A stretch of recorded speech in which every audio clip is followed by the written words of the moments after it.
Hey everybody, it's JP. Today I'm going to show you the study plan that I use to get a 96 on FAR, a 96 on BEC, a 94 on Reg, and an 89 on Audit.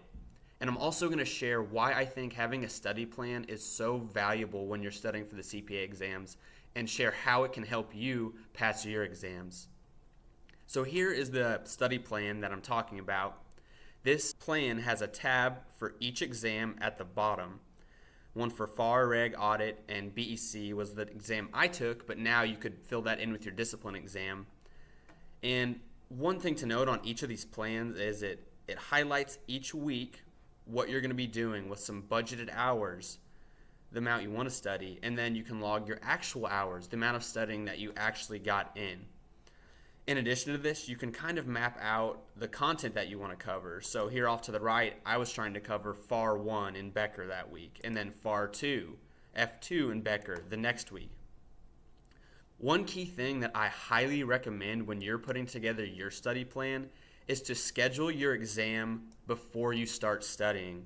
This might sound a little counterintuitive because people like to postpone their exams or maybe push them back or wait to see how they're feeling and how their studying is coming along. But I found great value in the pressure of knowing what day my exam was. That way, when I put my study plan together, for FAR it looks like I studied for 13 weeks. I knew exactly how much time I had to get ready, and I kind of had a little bit of time pressure, of like a time crunch. I had a deadline looming, and I had to be ready by that date. I told myself I would not reschedule this test. I would do everything it took to try to meet my goal, to try to hit all my study hours so that I could pass this test and that I could get through all the Becker material that I was trying to get through. Once you pick that exam day and know how much time that you have to prepare for your exam, you can go back and start to plan out how many hours you're going to study a day. And this is where you'd go to the budgeted hours row. Depending on your work schedule, or if you're studying full time, or if you're in school, you can plan how many hours you have that day of the week to study. As you can see here, I was budgeting around 3.5 hours per day because I was in grad school, I had classes, and I was also working a part-time job in addition to my classes. So I was basically working full time. And then each day under the budgeted amount, I would log the actual hours I got studied. And it might sound crazy, but when I was studying, I used a stopwatch to keep track of my hours. So if I got up from my desk, if I went to go eat, to go to the bathroom, if I picked up my phone to get on social media or check a text message, I would stop that stopwatch. And that way, it gave me an accurate picture of how much I was studying. And it also kind of helped me to keep studying longer. Anytime I stopped that watch, I knew that I'd have to be at my desk even longer throughout the day. So I really tried to keep distractions away and keep that stopwatch running so that I could hit my goal. One thing you'll notice too is that I didn't hit my goal every day. There were some days that I might have only studied an hour, or in this case 15 minutes. And that's going to happen. If you're taking the exams, you know that you're going to have things come up. You're going to have family situations. You're going to have things at work or things at school. You're going to get sick. And that's okay.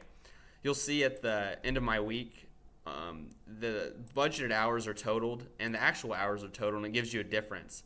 And there really isn't a week in here that I actually hit my goal. It looks like one time I did with a couple weeks left to go. But if you budget yourself a good amount of hours to study, and you stick to this and you focus and you hit a good portion of them, I hit 80%. 80% of my budget was still 228 hours, and that was so much. It was enough to get an excellent score on the exam. For my reg exam, I studied for 6 weeks. This was a much more condensed study plan than my FAR plan, and it's because I had started another part-time job and grad school was getting a little bit busy. I wanted to try to take my exams before I started my full-time job. So you can see here I was doing 2 modules a week in Becker, and my budgeted hours was a lot more than in my FAR plan since it's so condensed. I was budgeting 6 hours a day, and I didn't quite get there. 6 hours was a lot for me. My brain really kind of turned into mush around 4 hours, 4.5 hours. And everyone's different. Some people I knew could study for 6, 8, 10 hours a day. I could not, and you might be the same way. You might be limited to 4 or 5 really good hours of studying before your brain is just too tired and it needs to process everything that you learned. So total for Reg, I budgeted 240 hours. I only got 122. I only got 51%, But again, those high quality hours, all that time in Becker, all the review questions, the simulated exams, I was still able to get a 94 on that exam. Audit also was kind of on a condensed schedule. I only studied for 7 weeks for this exam. Again, I tried to budget 6 hours like I did for Reg. I didn't quite get there. I took a vacation actually in the middle of this exam, and this is the one I actually studied the least for. I budgeted 234 hours, similar to Reg. I only got 78 hours in. This was a third of what my goal was, but it was still enough to go in and get an 89. Again, using Becker and using all the high quality resources that they gave me, the lectures, the multiple choice, even the sims. I did all the simulated exams, really helped prepare me for that day. In BEC, I actually had an issue with my notice to schedule, so I started studying this for the first exam, and I had to stop because my NTS didn't come in time, and I decided to switch and pivot to taking FAR. So I actually studied for this in 2 chunks. In 2021, I studied in January and February, and then I came back and picked it up for 4 more weeks in August and September, for a total of 150 hours between those 2 sections. And my budget was 225, so I got about 67%, and I got doesn't list it here, but I got a 96 on BEC as well. Again, if you're taking the CPA exams, I highly recommend you to use this tool or use another tool available to you to schedule and to plan out your studying for your exam.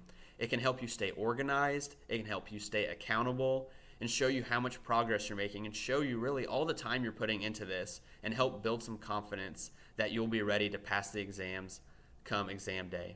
Please feel free to use this schedule in the description below. It is free to use for anyone to help you pass your CPA exams. If you've got any other questions, please leave a comment below. Please shoot me an email or reach out on my website. I'm happy to hear from CPA exam candidates and help in any way that I can. Good luck with your studies.